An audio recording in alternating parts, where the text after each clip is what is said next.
1장 40절에서 45절까지 말씀입니다. 마가복음 1장 40절에서 45절.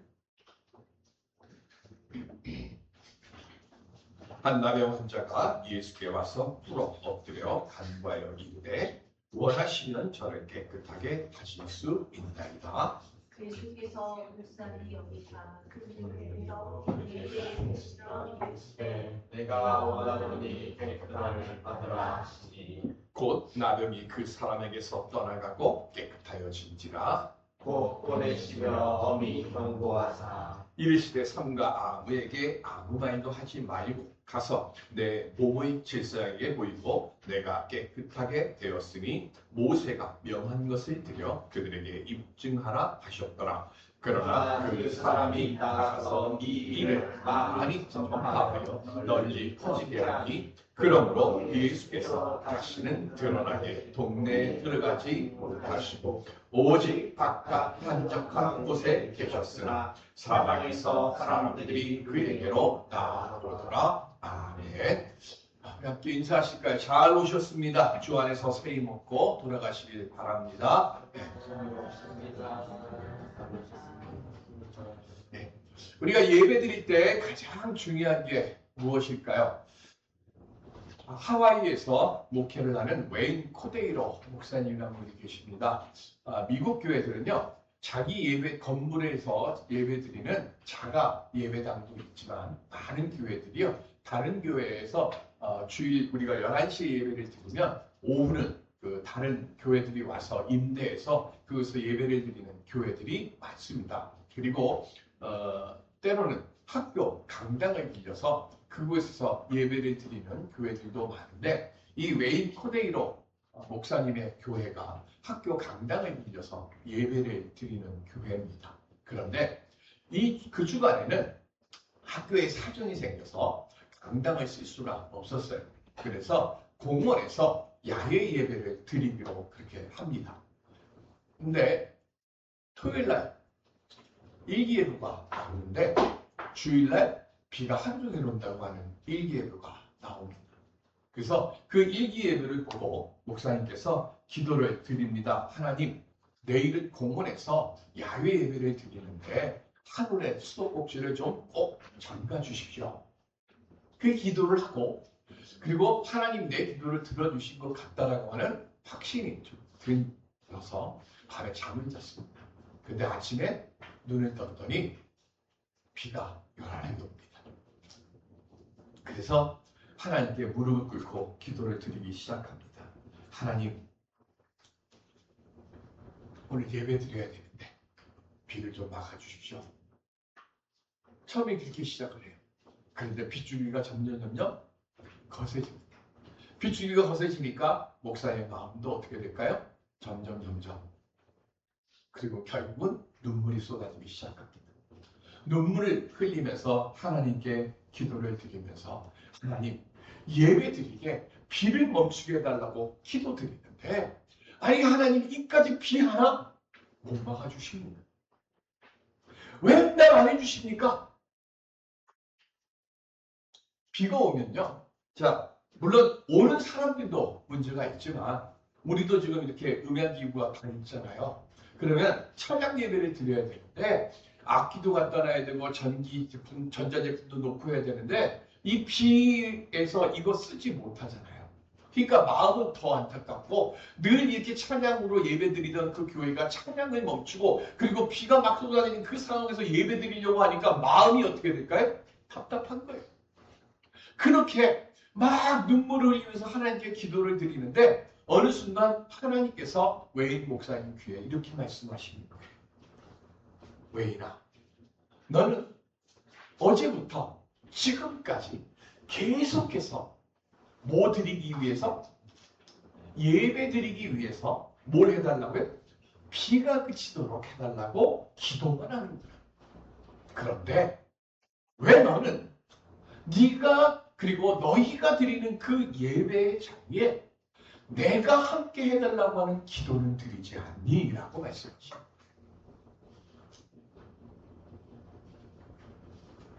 아무리 좋은 날씨가 있더라도 내가 그곳에 함께하지 않는다면 그 예배가 무슨 의미가 있니?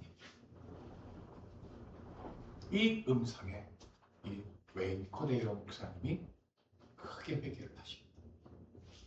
비가 그쳤느냐 안 그쳤는지 몰라요. 그 책에 그 얘기는 안 들어가 있어요.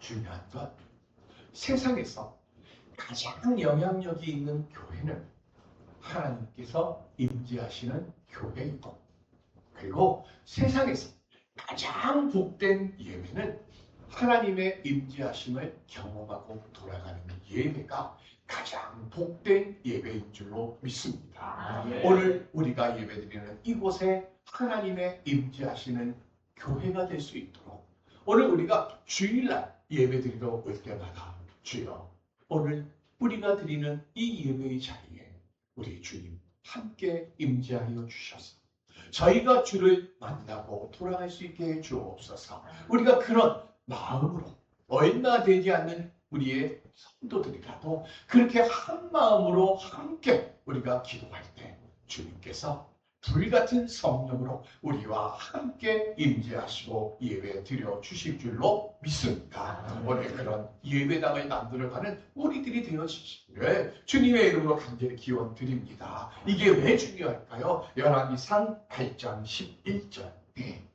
시작. 제사장이 그 구름으로 말미암아 능히 서서 섬기지 못하였으니 이는 여호와의 영광이 여호와의 성전에 가득함이었더라. 아멘. 솔로몬이 성전을 완공했을 때요, 그때 그곳 완공하는 그곳에 하나님의 영광이 임재하신 거예요. 그리고 하나님의 영광이 임재하시니까 그 영광에 제사장들이 온전히 서지를 못해.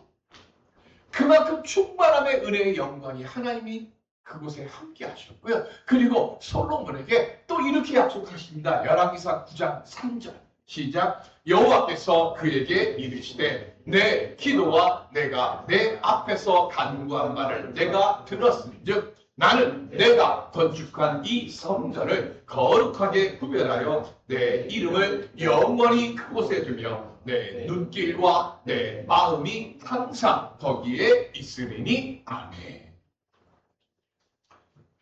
솔로몬의 성전이 완공된 뒤에요, 하나님의 영광이 그곳에 임재하시고 약속하시는 거예요. 네가 너의 아버지 다윗처럼 나를 신실하게 따르면 네가 지금 기도한 모든 기도의 응답들을 내가 들어줄 것이고, 그리고 무엇보다도 복되고 영광스러운 것이 뭐예요? 하나님의 눈과 하나님의 귀가 항상 이 전에 있게 하겠다 그랬습니다. 오늘 우리가 드리는 이 예배 그리고 우리가 함께 예배드리는 이 만남의 교회 예배당에 언제나 하나님이 함께 하시고, 그리고 하나님의 눈과 귀가 머물러서, 그래서 우리가 드리는 그 예배가 하나님이 기뻐 받으시는 복의 예배가 되어지고, 그렇게 예배 드릴 때 오늘 우리들은 복의 교회가 될 것이고, 오늘 우리들은 복받는 성도들이 다 되실 줄로 믿습니다. 오늘 그런 은총을 누리는 우리 모두가 될 수 있기를 주님의 이름으로 축원드립니다. 예수님께서요, 귀신 들린 자들 그리고 각종 병에 걸린 사람들을 고쳐주셨습니다. 그리고 그 고쳐주셨다고 하는 소문이 널리 퍼집니다. 원래 마가복음의 특징에 또 하나가 뭐가 있는가 하면요, 예수님을 만나러 오는 사람들이 다 뭘 듣고 오느냐? 소문을 듣고 옵니다. 다음 시간에 얘기한 마가복음 2장에도 나오는 것이 뭐냐? 거기도 예수님께서 어느 집에 머무신다고 하는 소문을 듣고 이렇게 되는 거거든요. 그러니까 가장 중요한 것이 뭐냐? 왜 우리 장로교입니다. 장로교는 예정론을 얘기합니다. 그런데 예정론을 이야기하는 장로교들이 왜 복음을 전하라고 하느냐? 왜 전도하라고 하느냐? 왜 말씀을 때를 얻든지 못 얻든지 왜 하라고 하느냐? 뭘 해야 돼? 예수님의 소문을 들어야 그들이 심령이, 하나님이 예정해 놓으신 심령들이 건드려지고 그 접촉점들을 통해서 그들의 마음이 움직여지고, 그래서 그들이 하나님의 복된 자를 생명의 자리로 오기 때문에 그러는 거예요. 그러니까 교회는 뭘 해야 되느냐? 예배의 시간이 멈추면 안 되는 것이고 주님의 그 은총을 받은 증거들을 증언하는 입술이 닫혀지면 안 되는 거예요. 그렇게 되어지면 소문이 퍼지게 되고 그 소문이 퍼지게 되고 그리고 그 소문을 듣고 한 나병 환자가 예수님 앞에서 꿇어 엎드립니다. 나병에 걸리면요 피부가 짓무르게 되고 눈썹이 빠지고 그러다가 손가락이 마디마디가 잘라지고 나중에는 눈과 코가 물러서 없어집니다. 그런데 그 과정 속에 뭐가 없어요? 고통이 없어요. 그래서 나병은 뭘 상징하는가 하면요. 우리가 영적으로 죄에 빠지게 되면 뭐가 없어지는 거예요? 가책이 없어져요. 그래서 내가 사람을 죽여도 마음속에 뭐가 없어지는 거예요? 내가 사람을 죽였다라고 하는 그 죄책감이 없으니까 고통이 없는 거예요. 그래서 나병이 곧 뭘 상징하느냐? 죄를 상징하는 뜻이고요. 두 번째, 나병에 걸리면 어떻게 합니까? 옷을 찢고 머리를 풉니다. 그건 뭘 뜻하는 걸까요? 유대인들의 장례식을 생각하시면 누군가가 죽으면 장례를 치를 때 옷을 찢고 머리를 풉니다. 즉, 나병 환자는 뭐가 되는 거예요? 이제 이 사람은 죽은 사람입니다 라고 하는 거예요. 그러면 죽었어요. 죽으면 유대교의 율법에 의하면 죽은 것은 뭐가 되는 거예요? 부정한 것이 되는 거예요. 부정한 것이 되니까 그 집에, 그 마을에 함께 거할 수가 없어요. 그래서 어떻게 합니까? 공동체에서 추방당하는 겁니다. 그러니까 나병이 걸리게 되어지면 지금 뭘 하게 되는 거예요? 죄에 빠졌고 그 다음 부정한 자가 되고 그 부정한 자가 되니까 어떻게 됩니까? 공동체에서 같이 있을 수가 없게 되는 거예요. 그렇게 그 부정한 그 나병 환자가 예수님 앞에 나타났어요. 사람들 앞에 나올 수 있습니까? 없습니까? 없습니다. 사람들이 저 멀리서 오면 뭐라 그래요? 입술을 가리고 나는 부정한 자입니다. 부정한 자입니다 해서 같이 오는 것을 멀리 해야 되는 것이 나 환자가 해야 될 일이에요. 그런데 그가 지금 예수님 앞에 와서 무릎을 꿇었어요. 이 얘기는 뭡니까? 목숨 걸고 온 거예요. 아무리 나병 환자가 부정 환자가 되어졌고요. 세상과의 연결고리가 다 끊어졌다고 하더라도 아직은 뭐예요? 생명이에요. 사람이 병에 걸려서도 살아 있어야 뭐가 되는 거예요? 회복의 소망이 있는 거잖아요. 근데 이 나 환자는 지금 어떻게 한 거예요? 무모하게 예수님 앞에 와가지고 그 앞에서 무릎을 꿇었어요. 그리고 무릎을 꿇고 예수님에게 엎드리면서 40절에 뭐라고 얘기를 해요? 목숨 걸고 왔으면 주님 나를 고쳐주십시오 이래야 되잖아요. 그런데 이 나 환자는 뭐라 그래요? 주께서 원하시면 이렇게 얘기하는 거예요. 목숨 걸고 와가지고 나 고쳐주십시오 이러지 않고 왜? 주께서 원하시면 내가 깨끗하게 될 줄로 믿습니다라고 하는 말씀을 왜 드렸을까 하는 거예요. 자, 기도는 내가 합니다. 근데 응답은 누가 하시죠? 주님이 하시잖아요. 나병 환자는 살리든 죽이든 내 모든 전권을 주님께 맡겨드립니다. 그 뜻으로 주께서 원하시면 라고 하는 말씀을 드리는 거예요.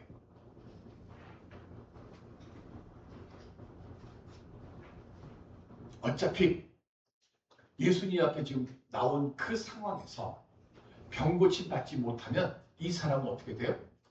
그 자리에서 돌에 맞아서 돌무덤이 만들어지는 거예요.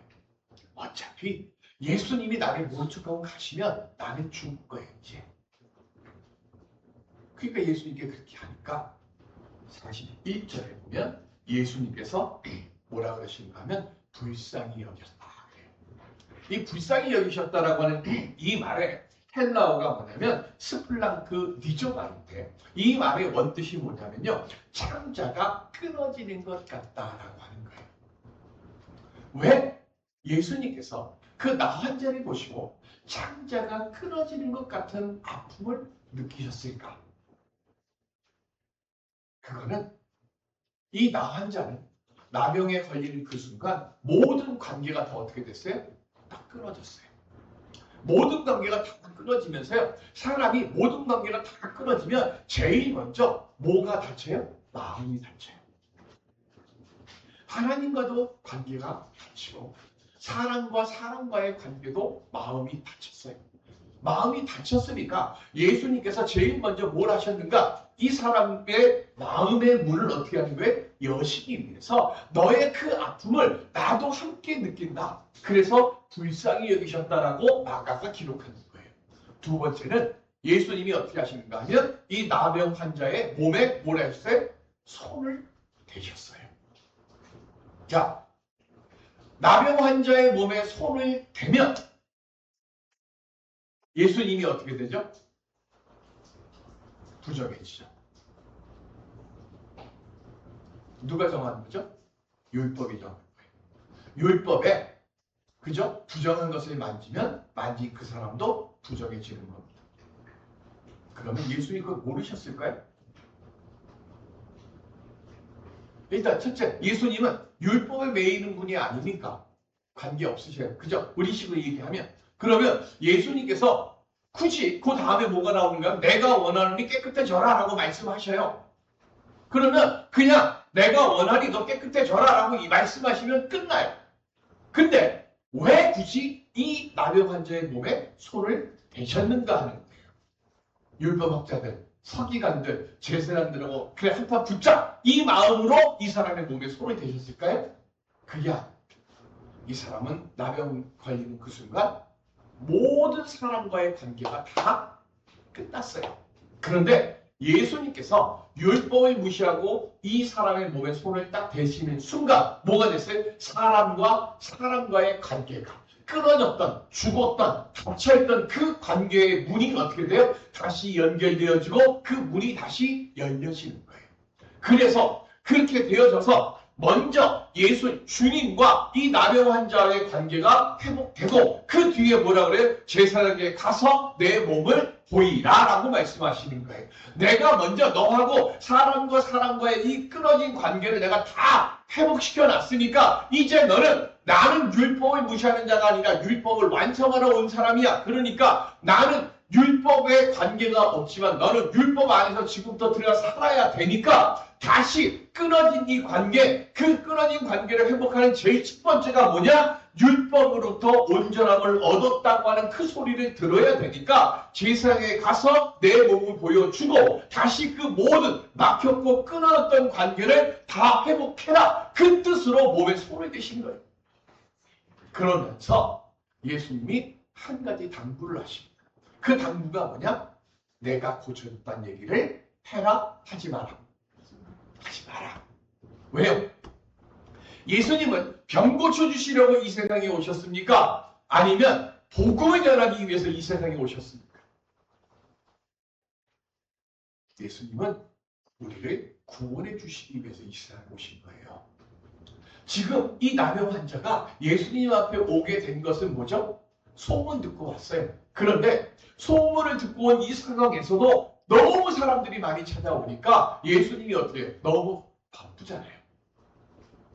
1940년대부터요, 1970년대까지 수많은 부흥회를 하시고요. 그리고 신유의 은사, 제가 아는 몇 분이 있습니다. 신유의 은사를 가진. 근데 그 중에 이단이나 이상한 데로 안 빠지고 그대로 남으시 계셨던 분이 계신데 그분이 박재봉 목사님입니다. 그런데 이 박재봉 목사님이 이 30여 년 동안 부흥회를 하고 신유 집회를 하면서 계산을 대충 한번 생각해 보시니까 이분으로부터 병 고침 받은 사람의 숫자가 얼마나 좀 되는가 했더니 4만 명이 넘었죠. 안 놀라시네요. 4만 명의 죽을 병 걸린 사람도 고쳐주시고요. 그런 역사를 만드셨다니까. 근데 이분이 30여 년이 훨씬 지난 뒤에 내가 4만 명이나 고쳐줬는데 이들이 신앙생활을 어떻게 잘하고 있는가 아닌가 이게 궁금해진 거예요. 그래서 옛날에 집회를 하시면서 신유의 집회를 했던 그 교회들을 찾아가시면서요. 옛날에 나로부터 병 고침 받은 사람들이 예수를 얼마나 잘 믿고 있는가를 확인하기 시작을 합니다. 자, 4만 명이니까 계산하기 복잡하니까 100명을 고쳐줬어요. 그 중에 몇 명이 얼마쯤 예수를 잘 믿고 살았을까요? 이분이 충격을 받아가지고요. 하나님께 서원 기도드립니다. 주여, 저에게 신유의 능력을 제하여 주시옵소서. 왜 그랬을까요? 100명을 고쳤는데요. 신앙생활을 계속하는 사람이 그건 너무 심하고 선생님 한 명은 그건 좀 너무했고 27, 8%밖에 안 되는 거예요. 4만 명을 고쳤는데요. 예수 믿는 사람이 10,000명도 안 돼요. 병 고침 역사를 왜 한 거죠? 병 고쳐서 잘 먹고 잘 산다고? 아니잖아요. 병 고쳐줘서 어떻게 하라고요? 예수 믿고 예수 안에서 구원받으라고 병 고치는 건데 어느 순간에서부터 이제 뭐가 되는 거예요? 병 고침이 목적이 되는 거예요. 그래서 이 박재영 목사님이 그 순간부터 자기에게 병 고침하는 안수기 되달라고 오는 분들에게 한 사람도 기도 안 해주신 거예요. 십자가보다 병 고침이 앞서는 안 돼요. 복음보다 내 소망이 앞서면 안 되는 거예요. 주님은요, 우리 소원 들어주시기 위해서 이 세상에 오신 분이 아니라 우리를 죄에서 구원해 주시기 위해서 오신 분이에요. 그러니까 우리는 항상 뭘 생각해야 돼요? 십자가의 대속의 은혜를 잃어버리면 우리가 이룰 수 있는 것은 아무것도 없습니다. 그걸 우리는 알아야 되는 거예요. 그래서 예수님이 그것을 경계하셨던 거예요. 그런데 나병 붙여주신 것은요, 이게 사실은 특별한 의미가 있죠. 무슨 특별한 의미가 있을까요? 누가복음 7장 22절 시작. 예수께서 대답하여 이르시되 너희가 가서 보고 들은 것을 요한에게 알리되 맹인이 보며 못 걷는 사람이 걸으며 나병 환자가 깨끗함을 받으며 귀먹은 사람이 들으며 죽은 자가 살아나며 가난한 자에게 복음이 전파된다 하라. 아멘. 세례 요한이 감옥에 갇혔습니다. 그리고 예수님께서 하시는 이야기를 듣고 자기 제자를 보냅니다. 당신이 우리가 기다리고 있는 그분이십니까? 다른 말로 얘기하면 뭡니까? 당신이 메시아십니까? 그랬더니 예수님이 내가 메시아다 라고 말씀하시면서 하신 얘기가 뭐예요? 예수님께서 병 고쳐주시고 했던 그 일들을 쫙 설명하는데 그 안에 뭐가 들어가요? 나병 환자 고침받는 얘기도 나오는 거예요. 그러면 지금 이 나병 환자를 고쳐주신 것은 뭘 뜻하는 거예요? 예수님이 메시아이심을 지금 증언하신 거예요. 그런데 왜 그런 나병 환자 보고 너 조용히 하라고 왜 말씀을 하셨을까? 일반 병 고쳐줬을 때도 사람들이 많이 왔는데 나병 환자까지 고쳐주신다고 했으니까 이제는 더 많이 오실 거 아니에요. 더 많이 오시게 되면 예수님의 목적은 병 고쳐주시는 거예요? 복음을 전하는 거예요? 예수님이 오신 것은 사람을 만나는 거예요? 아니면 하나님의 말씀을 선포하는 거예요? 오늘 우리가 알아야 할 게 뭐예요? 우리는 기도하고 예배드리는 이유가 뭡니까? 내 소망 얻기 위해서가 아니에요. 우리 주님 만나기 위해서 예배드리는 거고요. 내가 그 주님을 만나야 주님 만나면 모든 문제가 모든 것이 해결되어짐을 주님 만남을 통해 우리가 체험하고 경험하기 위해서 오늘 우리가 기도드리고 오늘 우리가 말씀을 묵상하고 오늘 우리가 예배드리는 거예요. 근데 자꾸 눈이 뭐예요? 비가 오게 해달라고만 하는 거예요. 여호수아서 5장 9절 시작.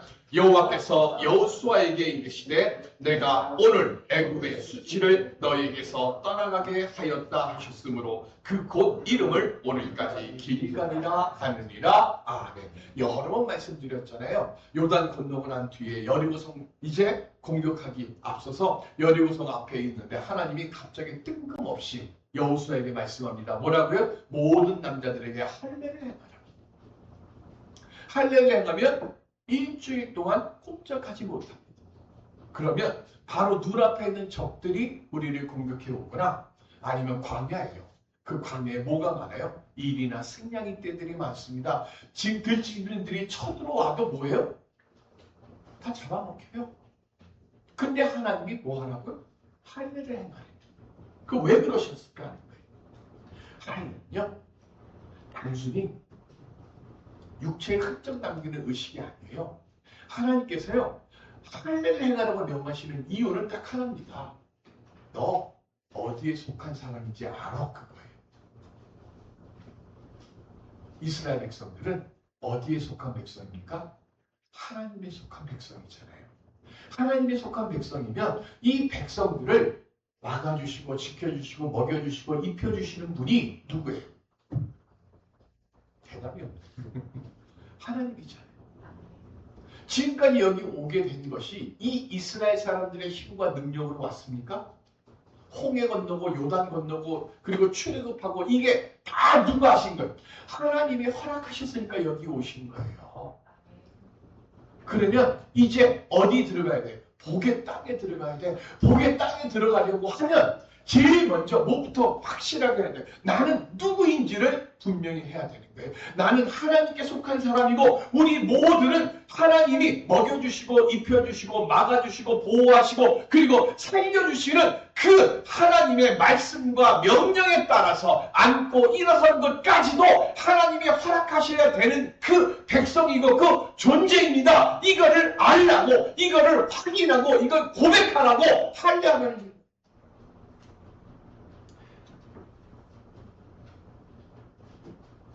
여러분들의 정체성은 뭡니까? 나는 그리스도인이다. 이 말이 무슨 뜻입니까? 나는 하나님의 사랑입니다. 나는 하나님의 사랑하는 자녀입니다. 그걸 나는 자랑하며 살겠습니다. 그 상징으로 그 뜻으로 하나님은 할례를 행하라고 말하시는 거고요. 오늘 우리는 예배를 드리러 이 자리에 온 겁니다. 아멘. 나병에서 고침받는 것보다 예수 그리스도의 사랑으로 죄사함 받은 것을 더 기쁘게 여기고 주님의 말씀에 순종하며 사는 게 그게 더 중요한 거예요. 시편 37편 4절 시작. 또 여호와를 기뻐하라. 그가 내 마음의 소원을 내게 이루어 주시리로다. 아멘. 뭐 하라고요? 뭐가 먼저예요? 내 기도 소망의 응답이 먼저가 아니고 뭐부터 하라고요? 여호와를 기뻐하라. 주님이 함께 하시면 하늘이 찢어질듯이 폭풍과 몰아치고 비가 와도 음양장기에 비 한 방울 못 튀도록 주님이 막아주신 것이고 하나님이 함께 하시면 나를 죽이겠다고 칼을 빼들고 쳐들어오는 사람들의 그 손에서 하나도 상한 받지 않도록 하나님이 막아 주실 줄을 믿으십니다. 아멘. 오늘 우리가 예배의 이 자리에 주님이 임재하여 주시옵소서. 이걸 소망해야 되는 이유가 바로 거기에 있습니다. 우리는 나약합니다. 우리는 부족합니다. 그러나 주님은 뭐 하시다고요? 강하십니다. 우리가 적어서 못하는 게 아닙니다. 우리가 주님 앞에 온전히 길갈 하지 못해서 그렇습니다. 길갈이 뭐예요? 굴러가답니다. 할례는 표피를 잘라내서 굴러간 게 아니라 내 근심과 걱정과 내 불신과 하나님을 온전히 신뢰하지 못해서 여호와를 기뻐하시지 못하도록 하는 그 모든 것들을 믿음의 칼로 베어내고 그래서 그 근심과 걱정과 염려와 불신은 굴러가서 없어지게 하시고 오직 하나님이 기뻐하시는 그 삶의 자리를 지켜갈 때 그때 주님께서 우리의 소원을 응답해 주실 줄로 믿습니다. 오늘 그 응답의 징표를 쥐고 우리 세상 승리하는 걸음을 옮기는 우리 모두가 될 수 있기를 주님의 이름으로 축원드립니다. 은혜의 아버지 하나님, 이 시간 우리의 믿음의 부족함을 주님 앞에 드리옵나니 성령의 칼로 베어 없애 주시옵시고 오직 주님 기뻐하시는 그 자리에서는 하나님을 기뻐하시는 자가 되게 하여 주셔서 우리의 소원이 이루어지는 하나님의 복된 예외들로 다시금 새롭게 만들어 주시옵소서. 감사하며 예수님의 이름으로 기도드립니다. 아멘.